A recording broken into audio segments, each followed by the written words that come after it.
Eu quero ler com você em Amós, capítulo 9, verso 13, uma palavra que Amós teve, né, como visão da ruína do altar, né? E promessa da restauração. Tiveram ali o momento, né, que eles puderam contemplar sendo destruído o altar, mas só que o Senhor manda, sabe o quê? Restauração. O propósito de Deus é restaurar o homem, restaurar a família, restaurar as vidas, restaurar a área financeira, restaurar a saúde. Deus, Ele quer restaurar. Agora vai de quem ouvir e aplicar na sua vida também. É necessário que isso aconteça nas nossas vidas, amém? Aí fala no versículo 13: eis que vem dias, diz o Senhor, em que o que lavra alcançará ao que cega, e o que pisa as uvas, ao que lança a semente, e os montes destilarão mosto, e todos os outeiros se derreterão. Essa palavra aqui Deus promete provisão contínua. Nós temos aqui os dizimistas diante do altar, que eu estou fazendo isso só nos dias de Santa Ceia, abençoando a todos, irmãos, que têm naquele mês perseverado, sido fiel para com o Senhor. Deus quer levar-nos, sabe aonde? A um novo, levar-nos a um novo e mais forte caminho, numa visão mais ampla. Deus quer nos levar a uma visão, essa visão que nós tenhamos de restauração da nossa vida, sem o qual, irmãos, ninguém vai ver a Deus, sem o qual ninguém vai subir com Deus. E a palavra, irmãos, é luz para o nosso caminho. Nós não podemos ficar distante desta palavra, porque a dormência espiritual, ela está agindo, o sono da indolência, a dormência espiritual está muito grande. São poucos os que têm dado atenção à palavra do Pai, e estão passando por privações, algo terrível na sua vida, e não sabe por quê, porque não aplica a palavra de sabedoria, não aplica a palavra consciente. O que é Deus? O que é o Senhor? Irmãos, não adianta eu ficar elogiando sem aplicar o que eu aprendo. Não adianta eu querer passar numa prova se eu não estudei. Eu tenho que estudar para tomar posse daquela prova, daquele exame, para mim fazer e ser bem sucedido. Quando nós vamos fazer qualquer tipo de exame, ali vem a instrução. Você tem que ficar 10 horas, 12 horas sem comer nada, nem água você pode tomar, para não dar alteração. E aí nós vamos e cumprimos, porque houve alguém que falou: não coma, não beba, faça direitinho, porque o exame que você vai fazer, ele é muito minucioso e tem que dar tudo certo. Agora, se eu fazer tudo ao contrário, vai dar tudo errado, e muitas vezes vai dar um diagnóstico que eu estou já até a porta da morte, sendo que poderia ter sido cortado antes, naqueles exames. Está dando para os irmãos entender? Assim é com Deus. Quando o Senhor fala, quem ouve, quem aplica, quem coloca a minha palavra na sua vida, comerei o melhor do bem da terra.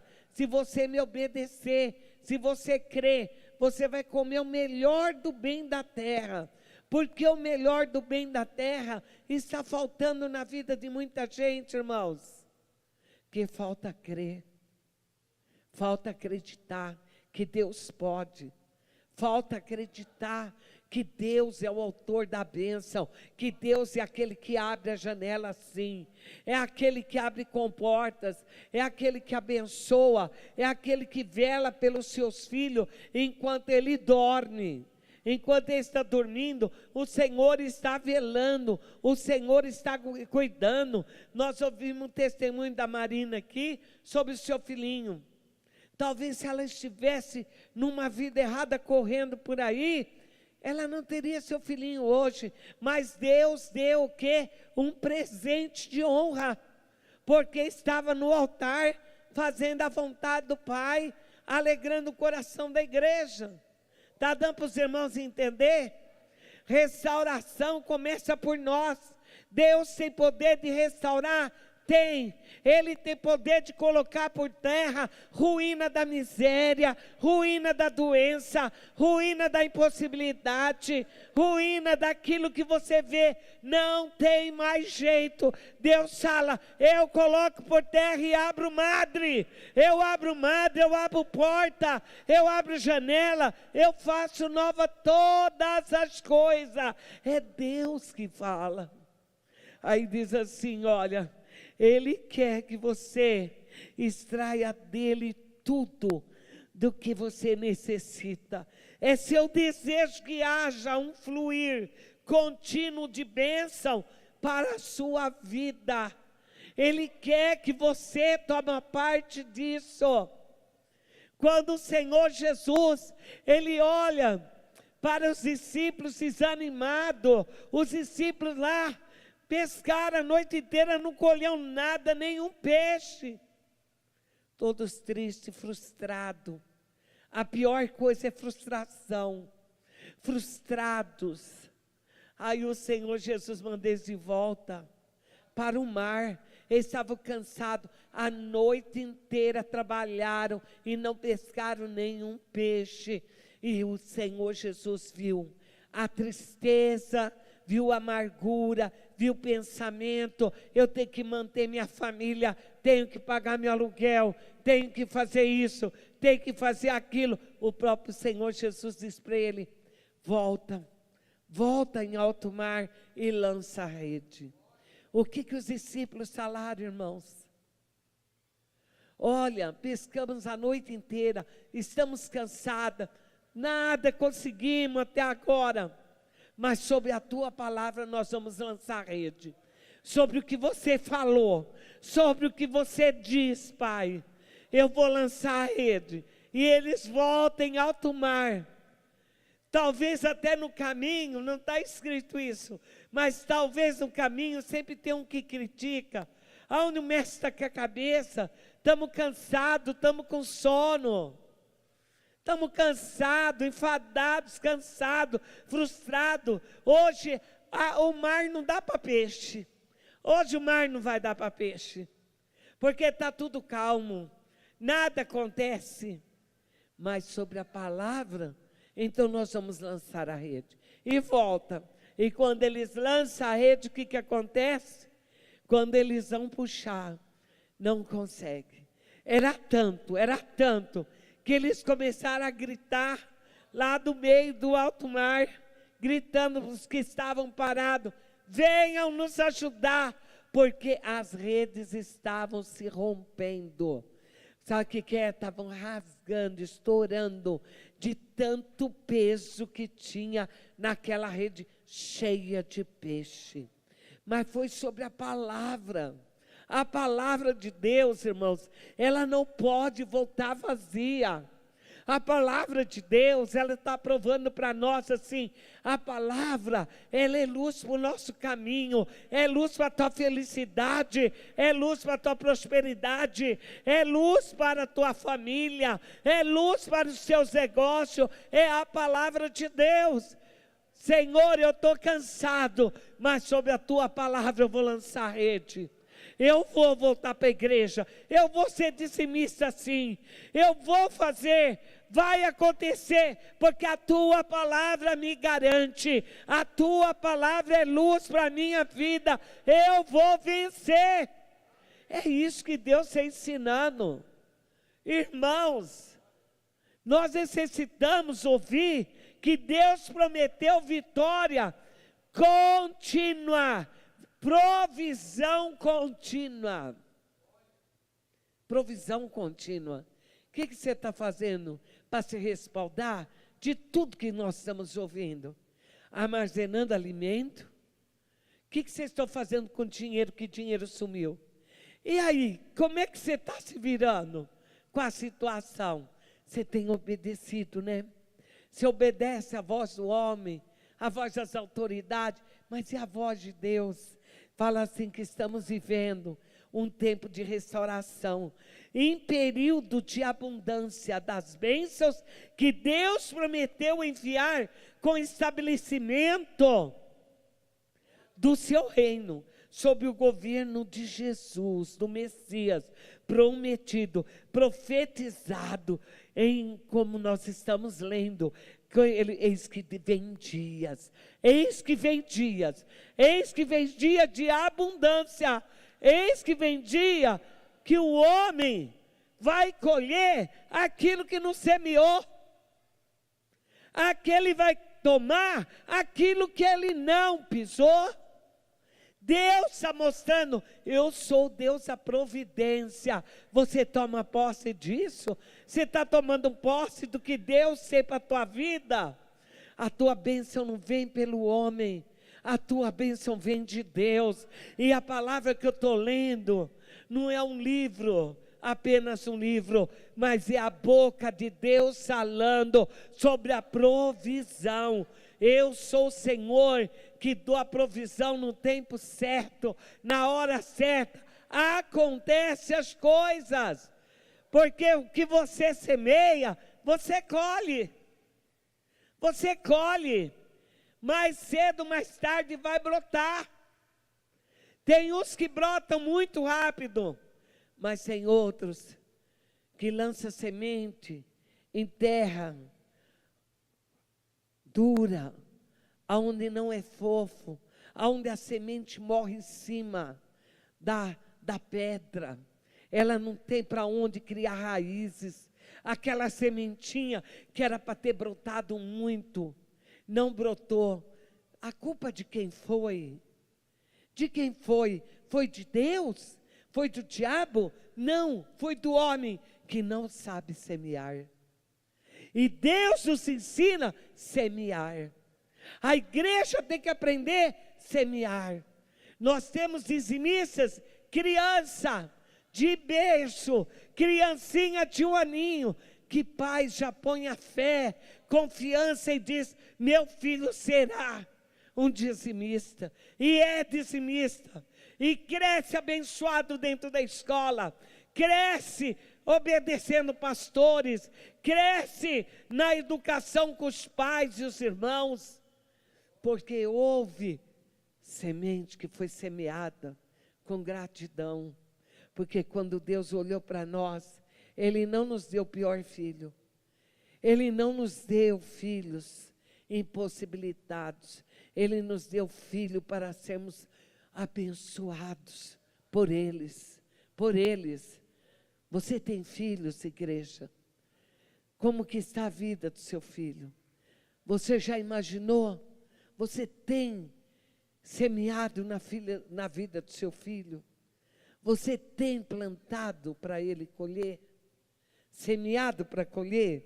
Aí fala assim, que Deus prometeu abençoar o trabalho de suas mãos, de forma que a ceifa e o tempo de arar irão sobrepor-se.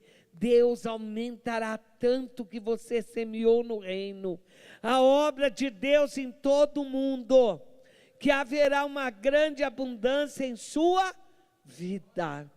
Você recebe essa palavra?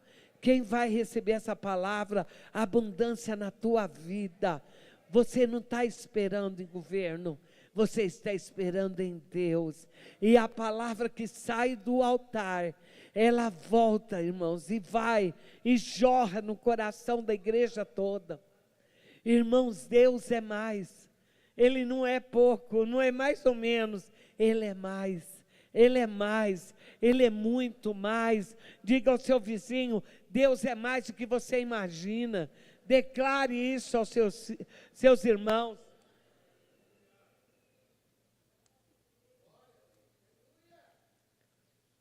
Aquele que era, alcançará o que ceifa. As sementes que você plantar se multiplicarão e germinarão tão rapidamente que a ceifa começará assim. Que a semente for plantada, você vai começar já a colher. Você semeia e você se alegra. Eu fui na casa de uma irmã fazer uma oração que ela perdeu seu esposinho. E aí, irmãos, eu fui lá nessa casa. E aí, aquela casa simples, mas que me recebeu com tanta alegria, tanto prazer. Eu estava com a minha filha Alessandra, e aí nós estávamos lá. Ela falou assim: vem ver algo que o meu esposo estava cultivando. Então, aquele quintal que tem tudo que é flor, tudo que é erva, tudo que é planta, é aquele lar gostoso, porque eu amo olhar a folhagem, eu amo olhar o que está plantado. E ela me levou num vaso cheio de abacaxi. E aí eu falei: como isso aconteceu? Você semeou? Aí o esposinho que Deus levou, né? Ela falou assim: não, ele cortou do abacaxi a coroa lá e plantou, e ele estava falando: vamos comer abacaxi desse pé. Os abacaxi grandes, vários pés de abacaxi. Irmãos, a terra que se planta, ela colhe. Você colhe, você come. Aquela semente que você semeia na casa de Deus, ela vai brotar. Aquilo que você semeia como oferta, como dízimo, que nós falamos que é do Senhor, irmãos, ele virá com abastança, com abundância. Então é isso que Deus está dizendo: aquele que ara alcançará o que ceifa.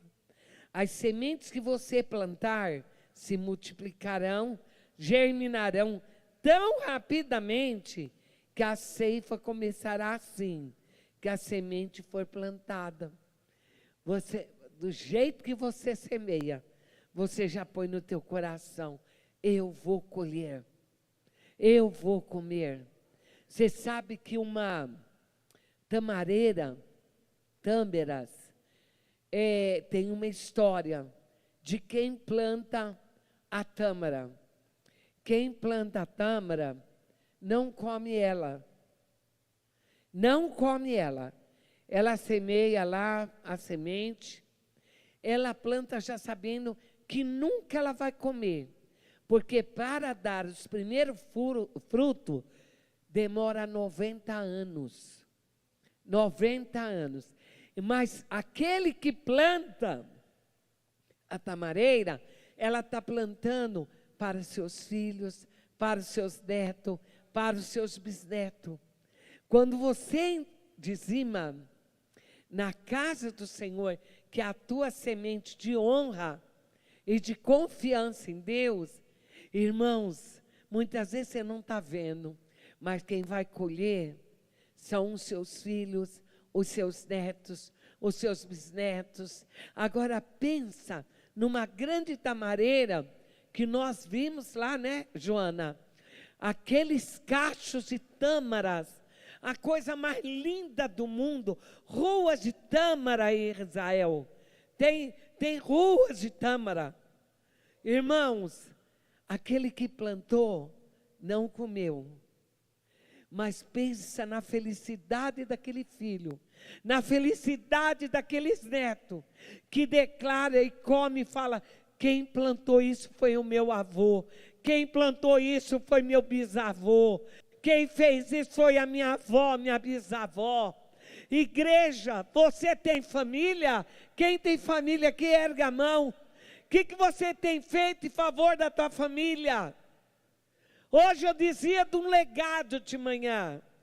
O legado, irmãos, é algo muito mais importante que você imagina. Nós comentamos aqui muito hoje sobre a vida da irmã Helena, da serva de Deus, que abriu a sua casa quando eu comecei a obra lá na Rua Pará. Irmãos, ela era feirante. Todo sábado e domingo, ou um dia na semana, tinha feira. Ela era trabalhadora. E ela abriu a porta da casa dela para que houvesse casa de paz. Naquele tempo nós não falava casa de paz, falava assim, o grupo da família. E a Kenny não vai lembrar, mas que ela era pequenininha. Ainda é, imagina naquela época, né? Então, ela era bebê. Aí, irmãos, era muito impressionante. Ela saía na rua, ela convidou Nenoca, ela convidou a Cidinha, ela convidou a irmã Sinésia, convidou a Cília da irmã Sinésia, ela convidou a irmã Jerôminha. Ela foi convidando, irmãos, tanta gente daquela casa popular. Ela saía na rua, ela batia nas portas, e quem ela encontrava na rua, ela falava, lá em casa vai ter oração hoje, vai lá, irmã Miriam está lá, vai lá. Irmãos, o salão crescia com os frutos que a irmã Helena enviava. Hoje as filhas são cristãs, netos conhecedor da palavra, netas, já tem bisnetos, né? Deus levou ela. O maior legado que a irmã Helena deixou não foi bens materiais, porque o melhor legado não é a casa, não é a fazenda, não é chácara nem rancho. O maior legado é a vida com Deus. Os filhos ali firme. Olha quanto tempo que a irmã Helena já partiu. Foi, anos, né? Que Deus já levou ela. E ela é lembrada, porque ela teve um legado que ela deixou. A Aimee McPherson, fundadora desta obra, em 1926, se eu não me engano, na data, irmãos, ela fundou esta obra do Evangelho Quadrangular.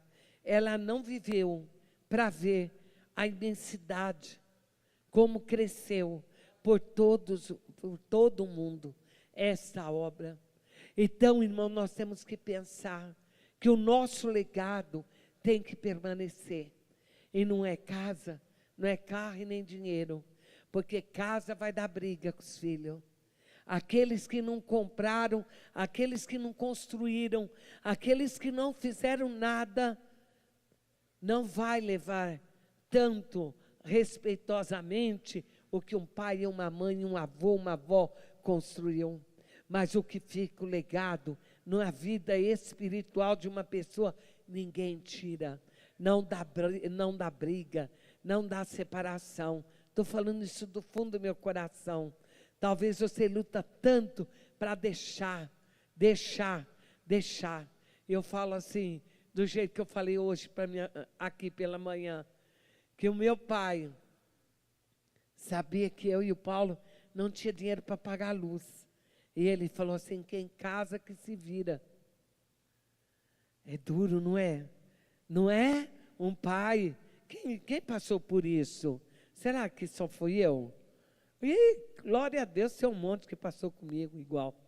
Meu pai deixou cortar a força para nós tomar vergonha e pagar. E nós não tínhamos o dinheiro. Você entendeu? Meu pai foi ruim? Não. Meu pai nos ensinou, porque só foi uma vez. Só uma vez. Você entendeu?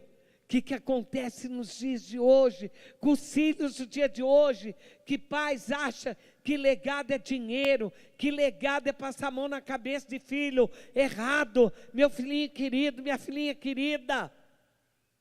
Não tinha isso. Não tinha isso. Nós conhecemos nosso pai com o olhar. Não era com pancada, não era com o olhar. Nós sabíamos se ia apanhar ou se não ia. Era com o olhar. Nós já sabíamos, é hoje. É hoje. E olha que uma pontaria que aquela mãe tinha. Que o que tinha na mão jogavam. Como é que chama ele? Blumerangue? Blumerangue. Atirava as coisas, irmão. Parecia um disco voador. Ia lá e voltava. Ainda pegava de novo, irmão. Era impressionante aquilo que acontecia. Hoje a gente ri, mas choramos. Fez mal para nós, irmão? Não, nos fez bem. Hoje nós somos homens, mulheres. Tivemos filhos, filhas. Temos netos. Queremos até aplicar um pouquinho, mas não podemos mais. Porque tudo nos impede. Tudo nos impede. Aí essa palavra aqui que fala de Amós, fala assim, a colheita das bênçãos de Deus em sua vida espiritual, física e financeira, será tão grande, você recebe essa palavra? Será tão grande, que durará até o tempo de semear de novo. Oh, glória a Deus, você semeia, e fala mais, o milharal que deu aqui, né? Nem sei se fala milharal, nem sei como é que fala pé de milho. Aí, quando está, irmão, no ponto de tirar, você já está semeando de novo. Daqui a pouco acaba aquele milho, já tem outro para você colher. É isso que Deus mostra. A vida com Deus é semente. A igreja, irmãos, admira quando alguém escapa da morte. Admira quando alguém, que eu falei aqui de Isabel, Isabel teve na portinha. Quase que Isabel foi embora mesmo. Foi muita oração.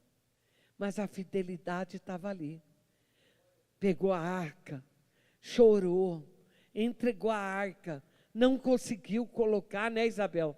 Não conseguiu, chorou, entregou.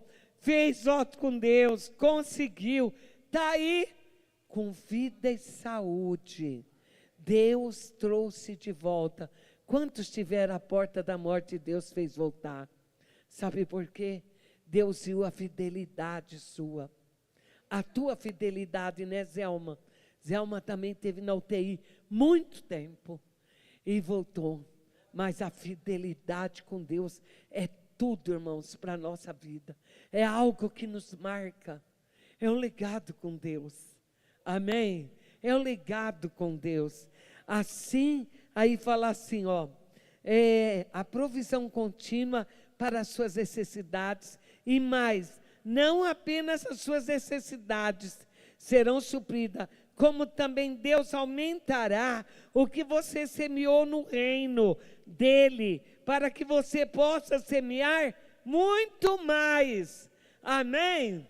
Ai, meu Deus, eu vou ter para semear? Vai. Um dia subiu uma jovem, não foi nem nessa igreja, foi lá no cinema.